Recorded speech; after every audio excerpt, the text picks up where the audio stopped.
الحمد لله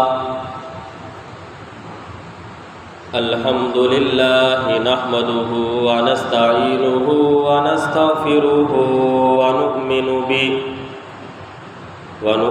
به ونتوكل عليه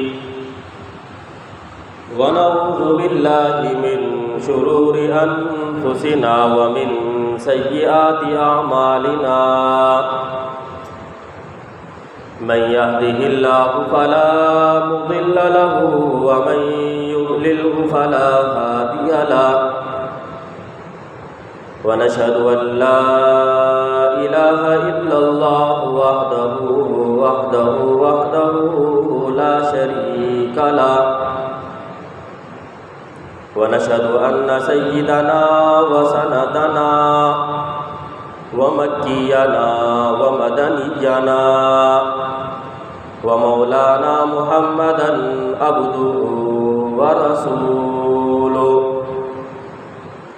أما بعد فأعوذ بالله من الشيطان الرجيم بسم الله الرحمن الرحيم أفحسبتم أنما خلقناكم عبثا وأنكم إلينا لا ترجعون وقال تعالى في مقام آخر وما خلقت الجن والإنس إلا ليعبدون وقال النبي صلى الله عليه وسلم أحب الأعمال إلى الله أدومها وإن قل أو كما قال عليه الصلاة والسلام آمنت بالله صدق الله مولانا العظيم وصدق رسوله النبي الأمي الهاشمي المدني الكريم ونحن على ذلك لمن الشاهدين والشاكرين والحمد لله رب العالمين۔ تمام حضرات عقیدت اور محبت کے ساتھ عبادت اور ثواب کی نیت سے نماز میں پڑھا جانے والا درود شریف ایک مرتبہ بآواز بلند پڑھ لیں۔ اللہم صل علی محمد وعلی آل محمد كما صليت على إبراهيم وعلى آل إبراهيم إنك حميد مجيد اللهم بارك على محمد وعلى آل محمد كما باركت على إبراهيم وعلى آل إبراهيم إنك حميد مجيد۔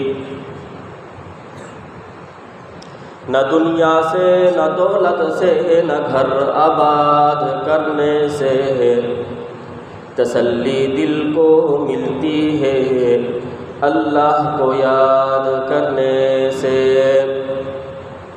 یہاں ایسے رہیں کہ ویسے رہیں دیکھنا ہے کہ وہاں کیسے رہیں۔ واجب الاحترام عزیزان گرامی، آپ کے سامنے قرآن کریم فرقان مجید کی 2 آیات کریمہ تلاوت کی اور سرکار دو عالم تاجدار مدینہ محمد مصطفیٰ احمد مجتبیٰ صلی اللہ علیہ وسلم کی حدیث مبارکہ پیش کی۔ رمضان المبارک کا بابرکت باسعادت مہینہ ختم ہو چکا ہے اور آج رمضان المبارک کے بعد پہلا جمعہ ہے۔ وقت بڑی تیزی کے ساتھ چل رہا ہے، وقت کسی کے لیے تھمتا نہیں ہے۔ ایک وقت تھا کہ ہم استقبال رمضان کے عنوان پر گفتگو کر رہے تھے اور پھر ایک وقت ایسا آیا کہ جمعۃ الوداع کے عنوان پر ہم سب لوگ جمع ہوئے۔ آج رمضان المبارک کے بعد شوال کا پہلا جمعہ ہے۔ عموماً دیکھا جاتا بھی ہے کہ رمضان المبارک کے اندر جو عبادات کا ذوق اور شوق ہوتا ہے کہ لوگ نماز پڑھنے کے لیے آتے ہیں، نفل کا اہتمام ہوتا ہے، قرآن کریم کی تلاوت کثرت کے ساتھ شوق کے ساتھ کی جاتی ہے کہ رمضان المبارک کا مہینہ شروع ہوتا ہے، رمضان المبارک کے اندر مسجد کے اندر رکھے ہوئے قرآن کریم تلاوت کے لیے کم پڑ جاتے ہیں، نفلوں کا اہتمام ہوتا ہے، اعتکاف میں بیٹھتے ہیں۔ جو ذوق اور شوق رمضان میں دیکھنے کو ملتا ہے، اور پھر خاص طور پر جمعے کے دن یہ حالت کہ جمعے کے دن نماز کے لیے جگہ نہیں ملتی۔ ہم نے دیکھا کہ آخری جمعے کو، جمعۃ الوداع کو، مسجد کا اندر کا حصہ، باہر کا حصہ، اس کے پچھلے حصہ، مدرسے کے اندر، دفتر کے اندر بھی لوگ کھڑے تھے، اور پھر جہاں باورچی خانہ ہے اس تک لوگ پہنچ چکے تھے۔ باہر مدرسے کے گیٹ تک لوگوں نے جانماز بچھا کر نمازیں پڑھی۔ بہت سارے تو لوگ وہ تھے جو بغیر جماعت سے پڑھے چلے گئے، جگہ ہی نہیں ملی۔ تو رمضان المبارک کے اندر جو شوق دیکھنے کو ملا وہ ایک دن گزرنے کے بعد، عید الفطر کی نماز کے بعد، ظہر کی نماز سے وہ ختم ہو جاتا ہے۔ حالانکہ نماز پڑھنے کا حکم صرف رمضان المبارک میں اللہ نے نہیں دیا، عام دنوں کے اندر بھی ہے۔ جو شوق رمضان المبارک میں تھا وہ بعد میں بھی ہونا چاہیے تھا، لیکن ایسا نہیں ہے۔ یہ اسلام کا مزاج نہیں ہے کہ ہم خاص دنوں کے اندر عبادت کے لیے آ جائیں اور باقی دنوں کے اندر منہ پھیر لیں، دوبارہ مسجد کو دیکھیں ہی نہیں ایک ایک ہفتے تک۔ یہ اسلام کا مزاج نہیں ہے کہ مخصوص دنوں کے اندر عبادت کرنا، یہ غیر مسلموں کا مزاج ہے۔ اب یہودیوں کو دیکھیں کہ وہ ایک دن اتوار کے دن خاص طور پر عبادت کرتے ہیں، باقی دن پھر چھٹی۔ عیسائیوں کو دیکھیں کہ وہ صرف ایک ہفتے کے دن عبادت کرتے ہیں، باقی دنوں میں چھٹی۔ آپ ہندو کو دیکھیں کہ وہ خاص دنوں کے اندر، دیوالی کے اندر، ہولی کے اندر، مخصوص دنوں کے اندر عبادت کرتے ہیں، باقی دنوں میں نہیں ہوتی۔ مجوسیوں کو دیکھیں، جتنے بھی غیر مسلم قومیں ہیں ان سب کو دیکھ لیں کہ وہ خاص دنوں کے اندر عبادت کرتی ہیں، باقی دنوں کے اندر ان کے ہاں عبادت کا تصور نہیں ہے، پورے سال پھر وہ اللہ کی نافرمانی میں گزار دیتے ہیں۔ تو یہ مسلمانوں کا مزاج نہیں ہے، بلکہ مسلمان اور اسلام کا مزاج یہ ہے کہ ہمارا ایک ایک لمحہ، ایک ایک گھڑی، ہمارا دین، ہماری رات، ہمارا ہر لمحہ جس طرح رمضان المبارک میں گزر رہا تھا ایسے ہی غیر رمضان میں بھی گزرنا چاہیے۔ صرف یہی نہیں کہ رمضان المبارک میں آپ نے نمازیں پڑھی، رمضان المبارک کا مہینہ صرف ہمیں رمضانی بنانے کے لیے نہیں آیا کہ ہم رمضان والے بن جائیں، رمضان المبارک کا مہینہ ہمیں ربانی بنانے کے لیے آیا ہے کہ ہم رب والے بن جائیں۔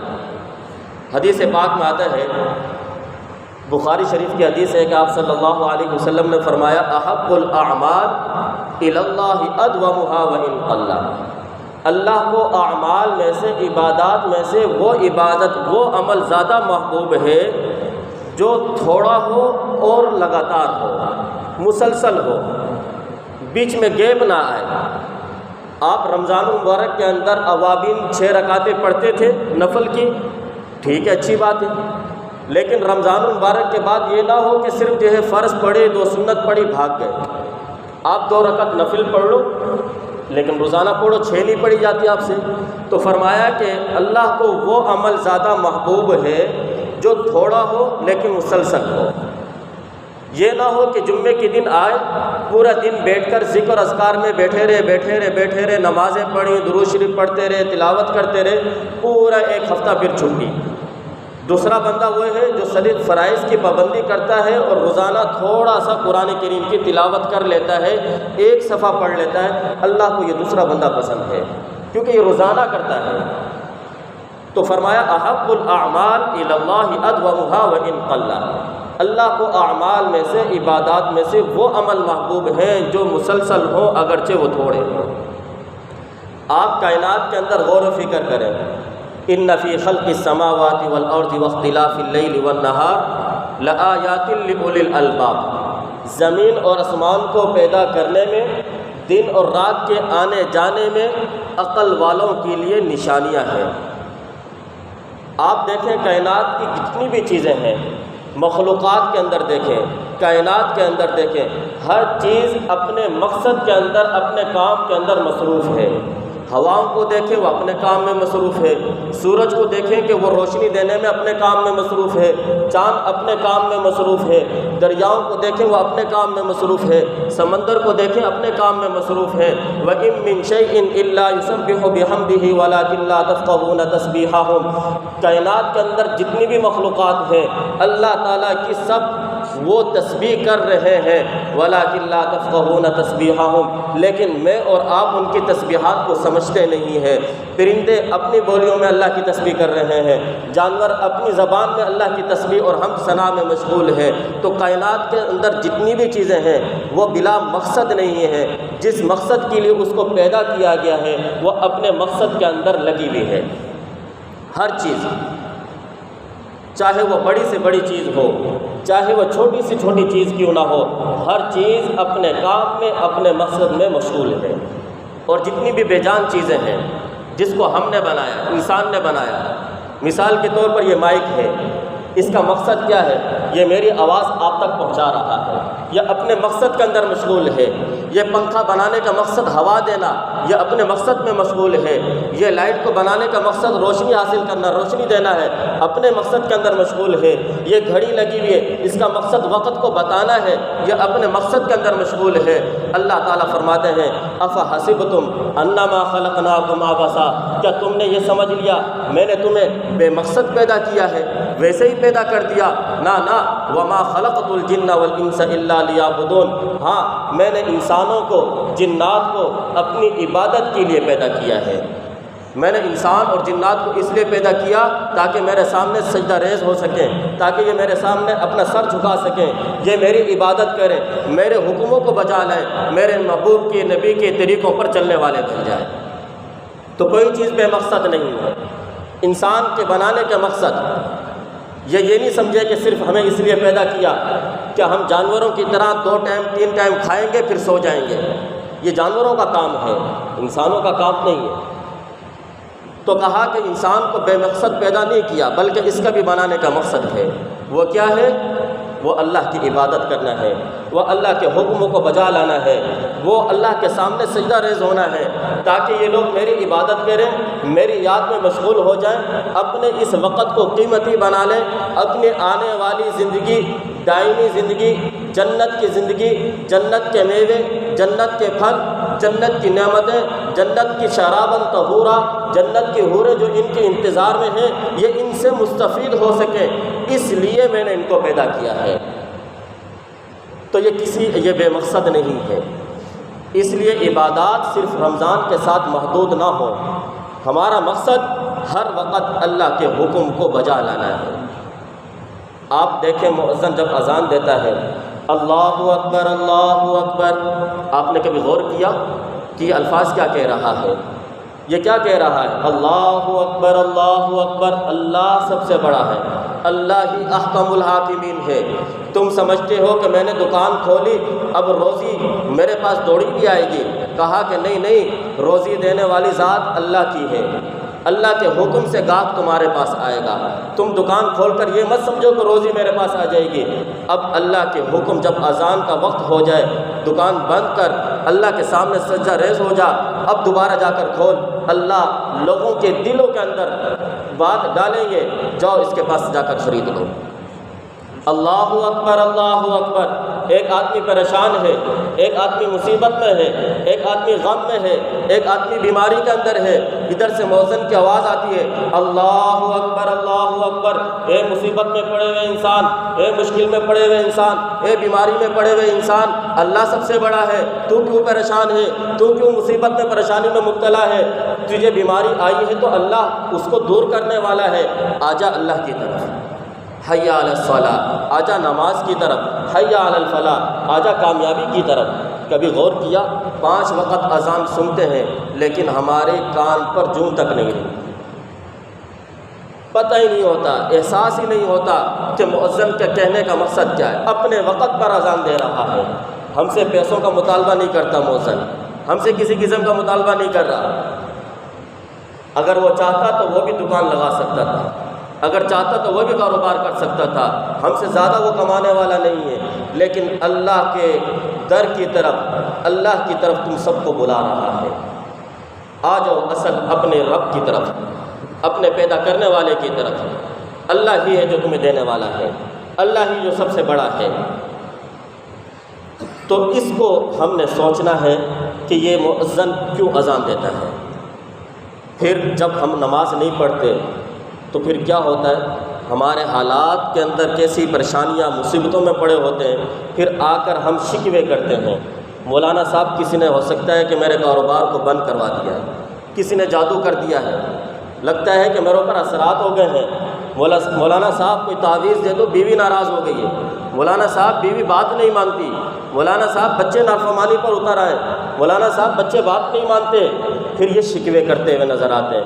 ظاہر سی بات ہے شکوے تو ہوں گے، پھر تمہارے اوپر کسی نے جادو نہیں کرایا، تمہارے اوپر کسی نے اثرات نہیں، ہاں اثرات ہیں تو شیطان کے ہیں، جادو کیا ہے تو شیطان نے کیا ہے، اگر تمہارے کاروبار کو باندھا ہے تو شیطان نے باندھا ہوا ہے، تو اللہ کی طرف تمہارا رخ ہوگا تو یہ ساری پریشانیاں ختم ہو جائیں گے۔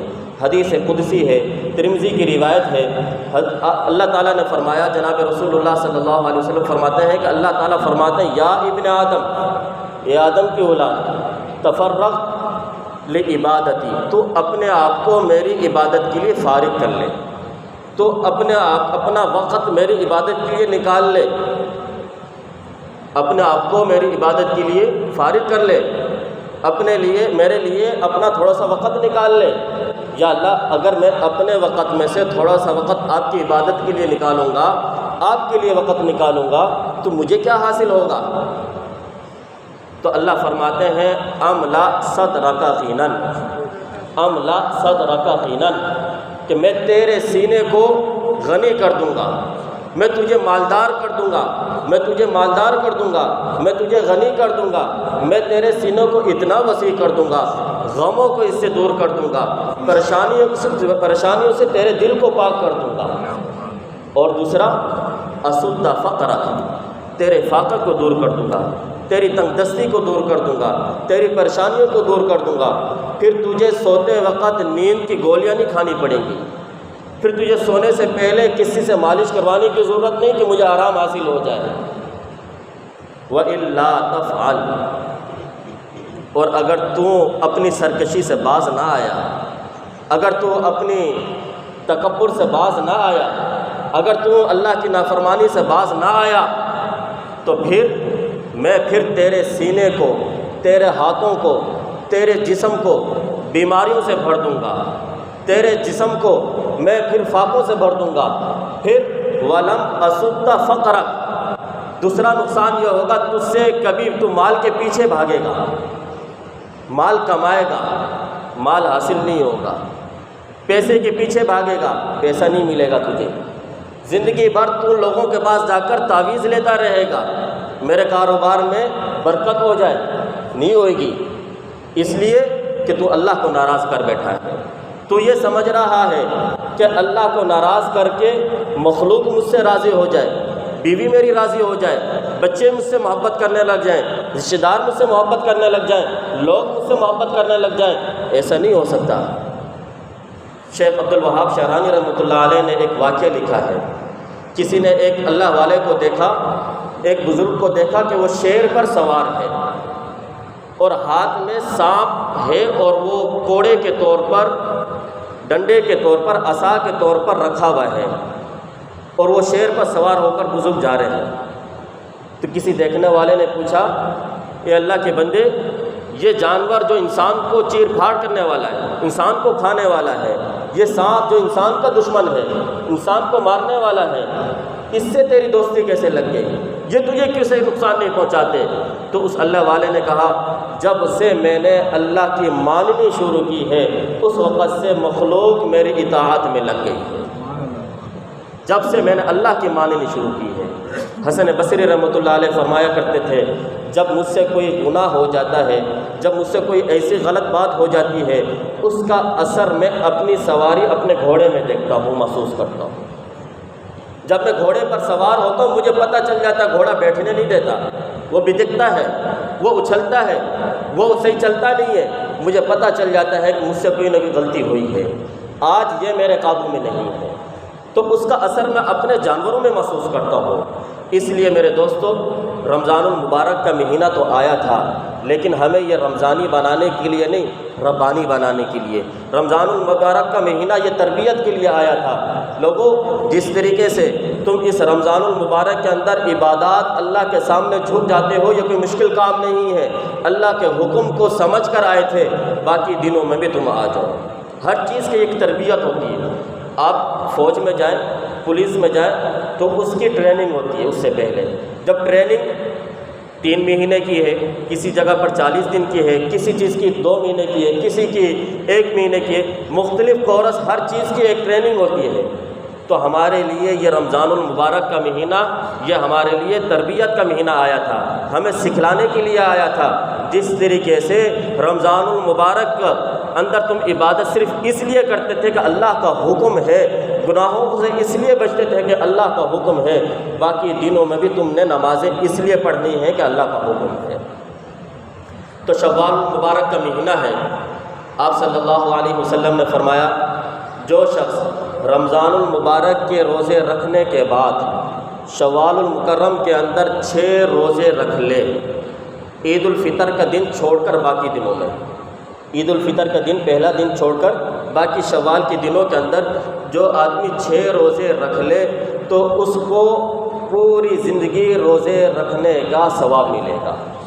اب یہ روزے کس طرح رکھنے ہیں وہ آپ کی مرضی ہے۔ آپ 6 روزے لگاتار رکھو، آپ کی مرضی۔ اگر آپ ایک ہفتے میں 2 روزے رکھ لیتے ہو، اگلے ہفتے میں 2 روزے، پھر اگلے ہفتے میں 2 روزے، اس طریقے سے 6 روزے پورے کر لے تو وہ آپ کی مرضی۔ اگر آپ ایک دن روزہ رکھو، بیچ میں 2 دن کا گیپ دے دو، جس طریقے سے بھی رکھنا چاہو، 6 روزے جو آدمی رکھے گا، رسول اللہ صلی اللہ علیہ وسلم نے فرمایا اس کو ایک پوری زندگی بھر روزے رکھنے کا ثواب ملے گا۔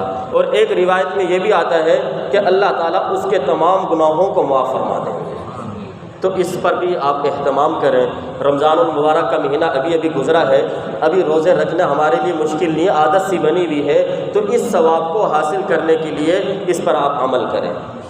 جمعے کا دن ہے، جمعے کے حوالے سے کچھ اعمال آپ کے سامنے وقتاً فوقتاً عرض کرتا ہی رہتا ہوں۔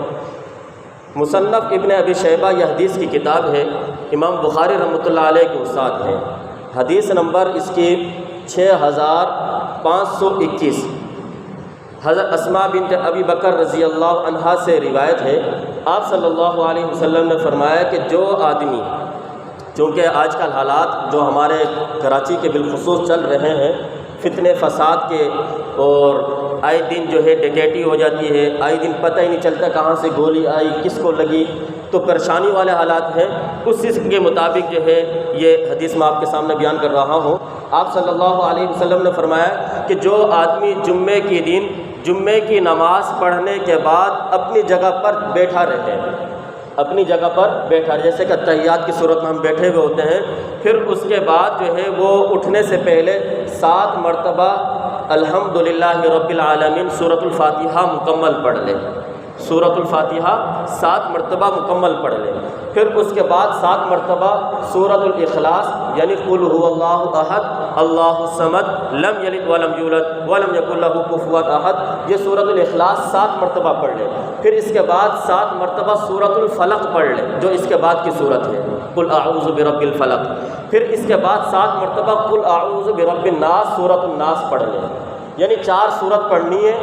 ایک سورت قرآن کریم کی سب سے پہلے صفحے میں سامنے ہوتی ہے آپ کے، سورۃ الفاتحہ، اور 3 سورتیں آخری جو بالکل آخری 3 کل ہیں، قل یا ایھا الکافرون نہیں پڑھنی، آخری 3 کل، یہ 4 سورتیں ترتیب کے ساتھ 7 مرتبہ جو آدمی پڑھ لیتا ہے اپنی جگہ سے اٹھنے سے پہلے تو اللہ تعالیٰ اس جمعے سے لے کر اگلے جمعے تک اس کی ہر قسم کے فتنے سے، فساد سے اس کی حفاظت فرماتے ہیں۔ تو اس پر آپ عمل کریں، چونکہ آج کل حالات ایسے چل رہے ہیں، تو اس پر آپ عمل کریں تاکہ اس حدیث پر بھی ہمارا عمل ہو جائے۔ مشکل نہیں ہے، تھوڑا سا وقت لگتا ہے، اس بہت بڑی جو ہے یہ روحانی طاقتیں ہوتی ہیں دیکھیں قرآن کریم کے اندر اللہ تعالیٰ فرماتے ہیں لہو معقبات من بین یدیہ ومن خلفہ یحفظونہ من امر اللہ. اللہ تعالیٰ نے انسان کے آگے پیچھے دائیں بائیں فرشتے مقرر کیے ہوئے ہیں جو انسان کو جنات سے بچاتے ہیں. یہ جنات شیاطین یہ ہمارے دشمن ہیں، یہ ہمیں نقصان پہنچانے کی کوشش کرتے ہیں. اللہ تعالیٰ نے انسان کی حفاظت کے لیے ہر وقت ان کے ساتھ فرشتے لگائے ہوئے. بعض مرتبہ ہوتا ہے نا کہتے ہیں بالکل ایسے گزر رہا تھا، بس 1 منٹ پہلے ہی گزرا تھا، چند سیکنڈ پہلے ہی گزرا تھا، پتہ چلا کہ چھت گر گئی، بچ گیا، اللہ نے بچا لیا، اللہ کا حکم آیا، فرشتوں نے تمہیں وہاں سے نکال لیا. تو یہ فرشتے ہیں جو ہماری حفاظت میں مشغول ہوتے ہیں. تو یہ اعمال ہیں، یہ روحانی طاقتیں ہیں جو ہمیں ان چیزوں سے بچاتی ہیں. اللہ تعالی ہمیں ان باتوں پر عمل کرنے کی توفیق عطا فرمائے. وآخر دعوانا الحمدللہ رب العالمین.